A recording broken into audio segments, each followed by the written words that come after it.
Hey guys, Brian from Boas here. Well, as hard as it is to believe, the 2023 boa breeding season is just around the corner.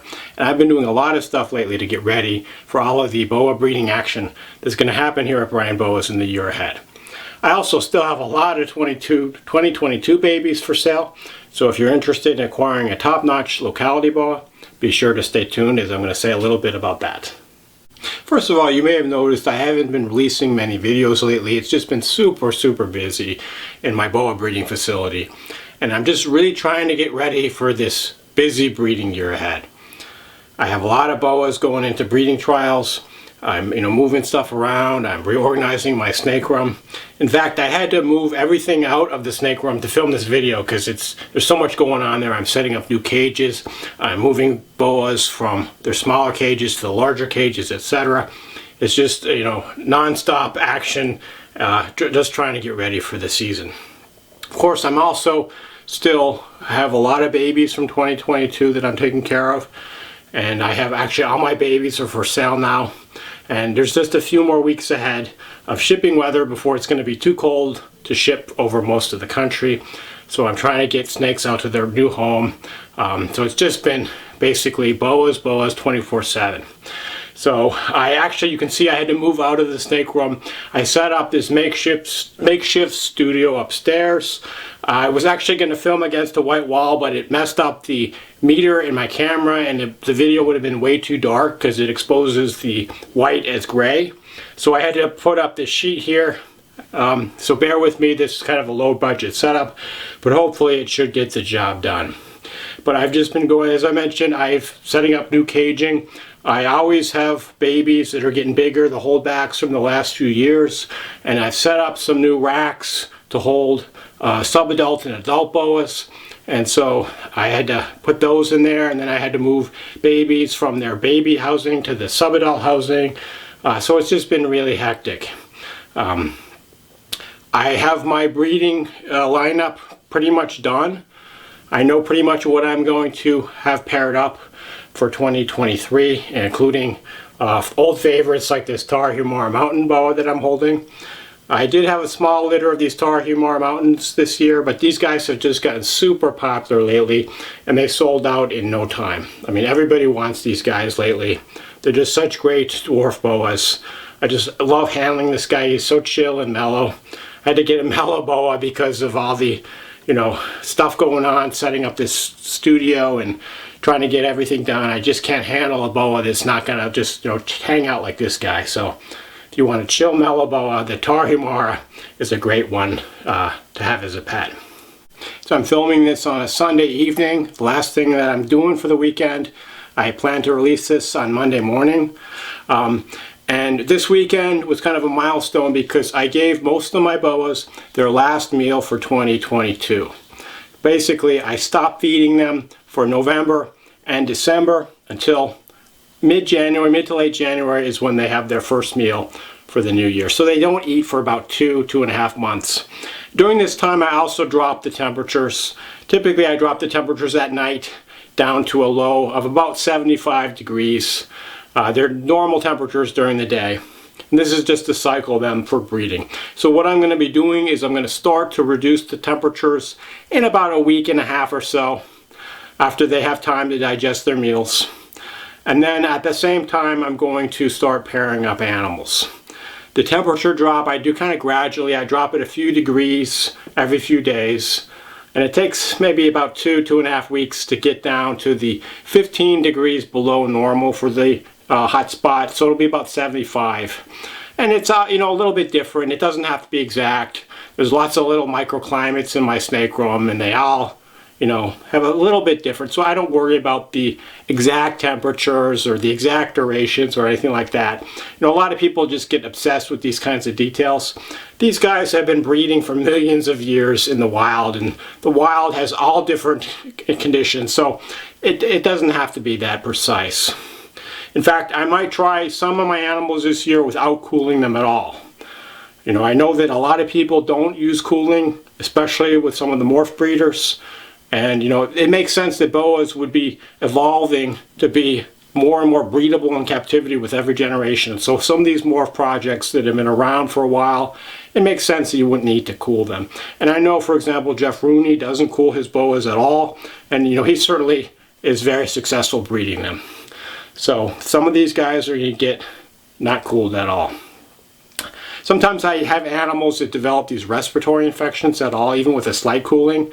So if I ever see that in an animal, I don't cool it for the following year, and probably I don't cool them again.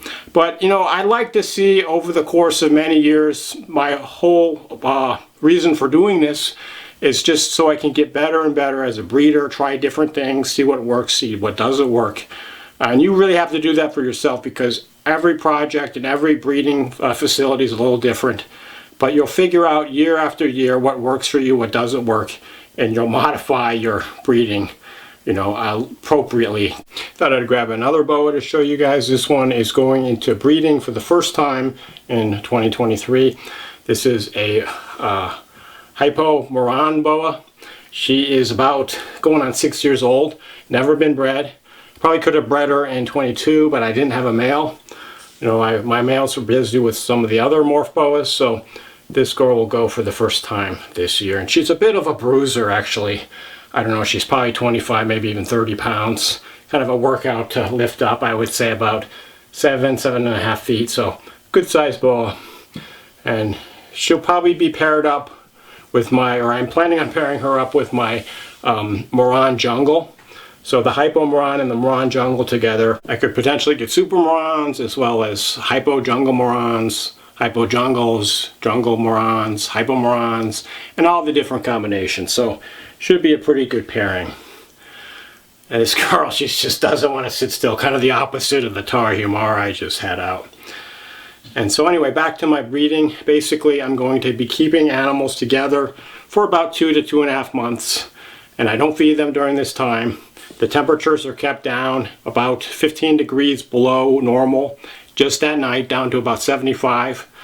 And then in mid-January, I start to reverse and increase the temperatures back to the normal, increasing just a few degrees several times a week, until by the end of January, I'm back to my normal temperatures. And then at that point, I separate animals and I will feed them.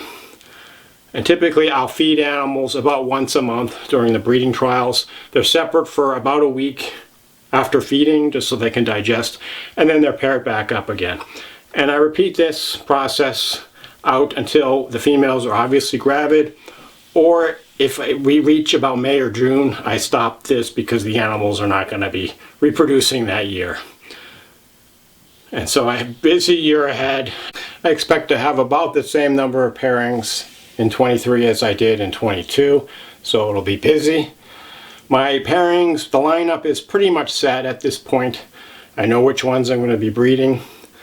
The only thing that I still need to figure out, I have quite a few different Surinames that I'm going to pair up.